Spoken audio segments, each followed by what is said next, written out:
What's up everyone and welcome back to the channel. Let's dive into our first news. Nate Diaz stirred up the combat sports world once again after calling out Terrence Crawford, and the reaction online was absolutely brutal. Late last night, Nate took to X and posted a short but bold message, writing Crawford next followed by a bullseye emoji. It didn't take long for the MMA community to light up the comments section, and fans wasted no time roasting Nate for even daring to make that call out. One of the top replies bluntly said, "What are you even talking about?" capturing the disbelief many people had about the matchup. Another fan dropped that classic photo of DC laughing, making it clear how ridiculous the idea sounded. People piled on with harsh words. One user wrote, "You couldn't even beat Jake Paul, brother," pointing out Nate's loss in the boxing ring not too long ago. The reaction kept getting harsher as another reply added, "Nobody wants to see that bull." It was clear most fans felt that Nate stepping in with a world-class boxer like Crawford was just too far-fetched. Someone else mocked the situation, saying, "I want what you smoking now," hinting that Nate must be out of his mind even considering it.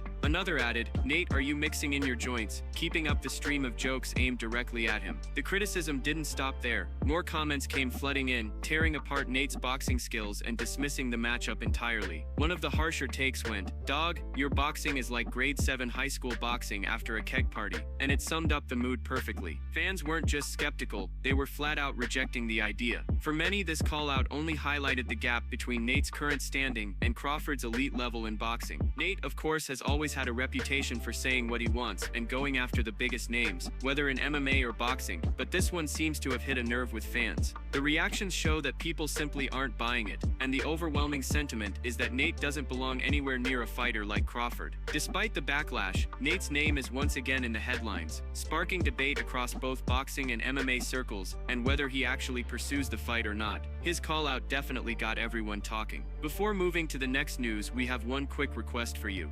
We are constantly working on improving our content to earn your love and support. That is why we truly appreciate it if you could take just a moment to leave a like on this video, subscribe to the channel and hit the bell icon so you never miss an update here on MMA Pulse News.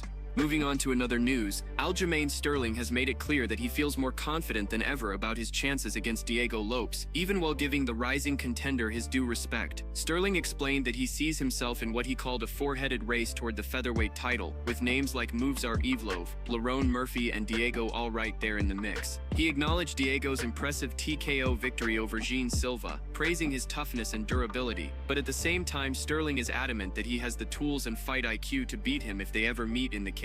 Sterling admitted the division feels more competitive than ever, saying, "It just makes everything super interesting." Overall, great performance by Diego, and honestly, I'm a fan of his. I think he's a good fighter. Still, he made sure to clarify that when he jokes about Diego not being on his level, it's more about gamesmanship and comparing him to himself rather than dismissing his talent completely. He said, "When I say that he sucks, it's more tongue-in-cheek. He sucks compared to me. That's what it really is, and it's all just part of the competitive spirit." Breaking down Diego's style, Sterling noted that while he's not the most technical striker in the world, he carries genuine knockout power, and in MMA, especially with those small 4-ounce gloves, that power can change fights instantly. He has a chin, he's durable, and while his technique isn't anything super sharp or precise, he hits hard. At the end of the day, that's all that matters, and it wins fights. Sterling was careful to acknowledge that, despite his criticisms, he does view Diego as a real threat in the division. He went further, analyzing Diego's skill set in detail, pointing out that the young contender is well-rounded on the ground, but lacks strong wrestling. Sterling even revealed that he has trained with both Diego and Jean Silva in the past, giving him what he believes is an inside perspective on their abilities. With that experience in mind, Sterling said, "I just don't think Diego is the full package yet. Can he become champion at some point? I think so, as long as he keeps doing what he's doing. He's talented, tough, and clearly improving, but right now, I think I'm simply the better fighter." Sterling emphasized that what truly sets him apart is his fight IQ, preparation, and adaptability inside the octagon. He admitted he's not going to sit here and claim to have an iron chin or be the most durable fighter in the division, but he strongly believes his intelligence and ability to create a game plan make him a nightmare matchup for anyone at 145 pounds. He summed it up by saying, "I know I'm tough, I know I'm smart, and when you give me time to prepare, I think I'm a terrible matchup for anybody in this division." For Sterling, the race to the featherweight belt is heating up, but he's confident his combination of skill, mindset, and experience will separate him from contenders like Diego Murphy and Evloev when it matters most. Moving on to another news, Khamzat broke down his methods for executing takedowns, giving fans and fighters a closer look at the way he approaches one of his most dominant weapons inside the cage. He started by explaining that the first step is not to rush directly into a takedown, but rather to use punches to create openings. Khamzat emphasized that if you shoot blindly without setup, you risk leaving yourself open to counters, and that's the mistake many fighters make. He said that instead of always going straight for the legs, it's better to use your striking to force the opponent to defend, which then creates the right moment for the takedown to land. He explained that when you throw your punches, the opponent naturally has to react. Whether they cover up or try to move, that's when the window for a takedown appears. From that point, Khamzat showed how he changes levels and shoots in cleanly, making sure to avoid unnecessary mistakes. He pointed out that it's not only about strength, but about timing and precision. He demonstrated how he positions his hand to push off properly without hurting himself in the process. Khamzat warned that if you place your hand in the wrong way, you risk blocking yourself or even injuring your own hand. By adjusting the angle, you can make the entry smoother and safer. For him, these small details make a huge difference. He reminded everyone that MMA is a brutal sport, and it's easy to damage your body during training or in fights if you don't pay attention to technique. He said that little pains are normal, but the goal is to avoid serious injuries that could hold you back from performing at your best. That's why he always stresses efficiency and safety when drilling takedowns. Khamzat has built a reputation for ragdolling his opponents and making takedowns look effortless, but in his breakdown, he made it clear that what looks simple in the cage comes from constant drilling, precision, and the ability to mix striking with wrestling seamlessly. He explained that it's not about doing too much, but about doing the basics correctly and with intensity every single time. By throwing the right punches, forcing the right reactions, and then attacking at the perfect moment, Khamzat has been able to dominate fighters who know exactly what's coming but still can't stop it. For Khamzat, takedowns aren't just about getting the fight to the mat. They're about breaking the opponent's confidence, making them second-guess every strike, and setting the tone for the entire fight. His method is simple but effective, and it's exactly why his wrestling-heavy style has become one of the most feared weapons in MMA today.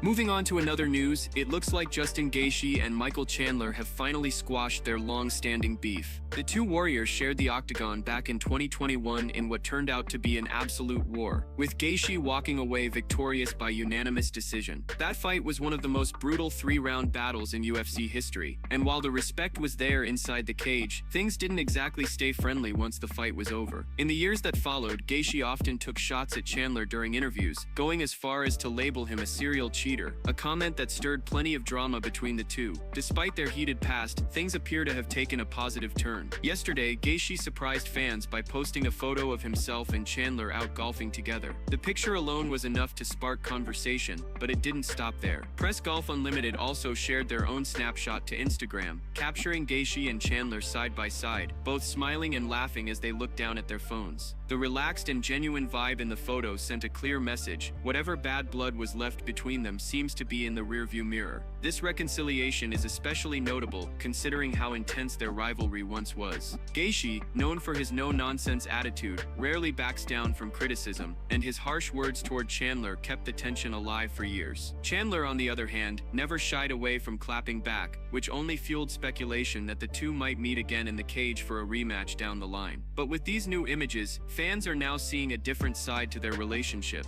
one built on mutual respect rather than hostility. It's not uncommon for fighters who have shared such a brutal battle to eventually find common ground. After all, there's a unique bond forged in going through a war together that few outside the cage can understand. Gaethje and Chandler's fight was a defining moment for both men, and maybe time has allowed them to let go of the bitterness and embrace the respect they earned from one another that night. While nothing has been said about them fighting again, this moment of peace between Gaethje and Chandler is being welcomed by fans who love to see fighters settle their differences outside the octagon. For now, it seems like their rivalry has transformed into a friendship, or at least a cordial relationship, and that's a refreshing change of pace in a sport so often dominated by trash talk and animosity.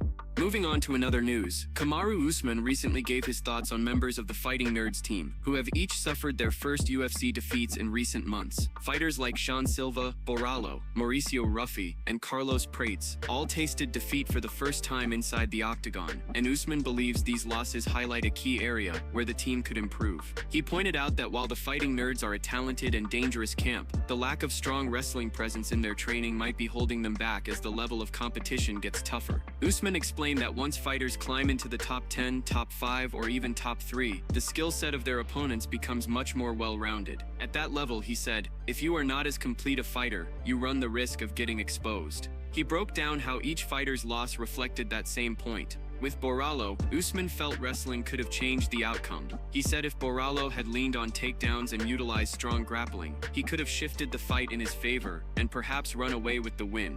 The lack of consistent wrestling pressure left him vulnerable, and ultimately, it cost him. When it came to Carlos Prates, who lost to Ian Gary, Usman noted that Gary did a brilliant job of using his footwork, constantly moving and frustrating Prates. In Usman's opinion, the right adjustment would have been mixing in wrestling, dropping down for takedowns, controlling positions on the ground, and neutralizing Gary's movement could have completely altered the fight. Instead, without that wrestling background, Prates found himself chasing, unable to dictate the pace, and Gary walked away victorious. Discussing Mauricio Ruffy's fight against Benoit Saint-Denis, Usman highlighted how wrestling made all the difference. Saint-Denis was able to impose himself once the fight hit the mat, dominating Ruffy with relentless pressure and punishing strikes from top position. Usman emphasized that situations like this are exactly why strong wrestling fundamentals are necessary at the elite level. He suggested that Ruffy and others at the camp would benefit greatly from training with a dedicated wrestling coach, someone who could help them develop the defensive skills to avoid being controlled and the offensive skills to dictate where the fight takes place. As for John Silva, Usman recognized his talent but again circled back to the same theme. Being well-rounded is critical when you're climbing the ranks. Without wrestling as a reliable option, fighters can become predictable, and at the top level, predictability almost always gets punished. Overall, Usman was respectful of the Fighting Nerds team and acknowledged that they already have a great foundation. Still, he firmly believes that adding a strong wrestling element would elevate them to another level. In his view, wrestling could be the missing link that allows fighters like Boralho, Prates, Silva, and Ruffy to not just compete at the top but to thrive and potentially become champions. Moving on to another news, Conor is once again making headlines as he proclaims his plans to finally step back into the octagon. The former two-division UFC champion hasn't competed since 2021 when he suffered that gruesome broken leg against Dustin Poirier, but now he's insisting that a comeback is on the way. Conor has revealed that he's officially back in the UFC's anti-doping program, signaling a real move toward competition after years of uncertainty. He's aiming for none other than the UFC's planned event at the White House in 2026, an event announced by President Donald Trump as part of the America 250 celebration. Dana White has already confirmed that the promotion is actively working on the logistics for the card, which is expected to go down around July 4, 2026. According to Dana, a long list of fighters has already volunteered to be part of the historic event, and now Conor has thrown his name into the mix. In order to compete, he had to begin drug testing again under UFC rules. Speaking with the Schmo following the BKFC press conference in Florida, Conor was full of energy and confidence. He said, "They're testing me. I'm in the pool. I thought that's what the pools were for, jumping in and out, but I'm back in the pool. So get ready and stay ready because damage will be done." Oval Office, White House card. Of course, this isn't the first time Conor has pulled himself in and out of the anti-doping program. After breaking his leg, he removed himself from testing, only to re-enter the pool in 2023 when preparing for a fight against Michael Chandler in 2024. That fight fell apart after he broke his pinky toe during training, which forced him out. Once again, he stepped away from testing entirely. Records show that Conor was tested a total of 11 times in 2024, but hasn't been tested at all in 2025, which makes it clear he likely dropped out of the program before the new year. Fighters are required to remain available for random drug tests at all times, and they must undergo at least 6 months of consistent testing before being cleared to fight. Unless the UFC grants him some sort of exemption, Conor will need to complete that process again. With the White House event still nearly a year and a half away, the timeline gives him plenty of opportunity to fulfill those requirements. Dana White has not revealed who might headline the card or how the matchups will be arranged, but Conor putting his name forward certainly raises the stakes. Fans will remember that he has teased comebacks before, only to be sidelined by injury or pulled out of fights. This time, however, the lure of fighting on US soil at the White House, in front of the world, could be the motivation he needs to finally follow through. Whether he makes it to the octagon on that card is still uncertain, but the possibility alone has already added major hype to one of the most anticipated events in UFC history.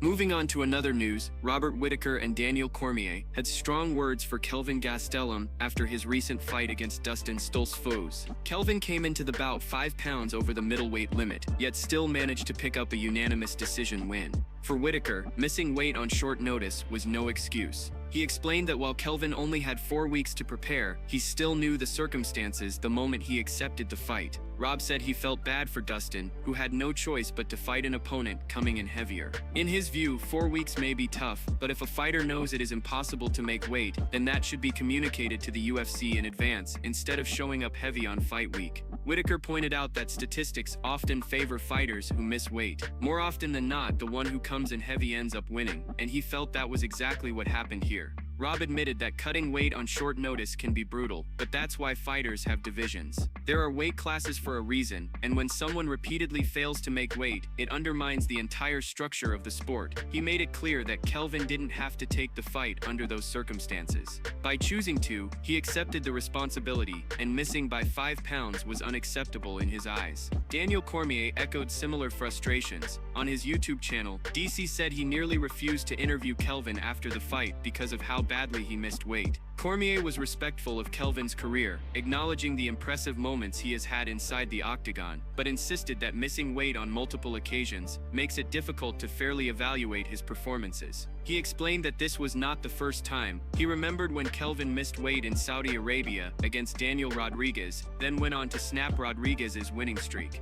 Now against Stoltzfus, the same thing happened. DC stressed that Dustin was already carrying a heavy burden outside the cage, yet still took the fight. To then have to face a heavier opponent on fight night made things even more unfair. Cormier admitted it felt wrong to sit down and treat the win as if nothing happened. He said a fighter should feel some level of guilt when they come in over the limit, but Kelvin didn't show much of that. DC said 4 weeks might not be ideal, but it is still a month to prepare, and with professional discipline, the weight should have been manageable. He concluded by saying he doesn't know how to judge Kelvin when wins keep coming after failed weigh-ins. For him, it takes away from the legitimacy of the performance and hurts the opponent most of all. Both Whittaker and Cormier made it clear, missing weight isn't just about the number on the scale, it's about fairness, professionalism, and respect for the sport. That's it from MMA Pulse News. Thanks for watching. Don't forget to leave a like and subscribe for daily MMA news.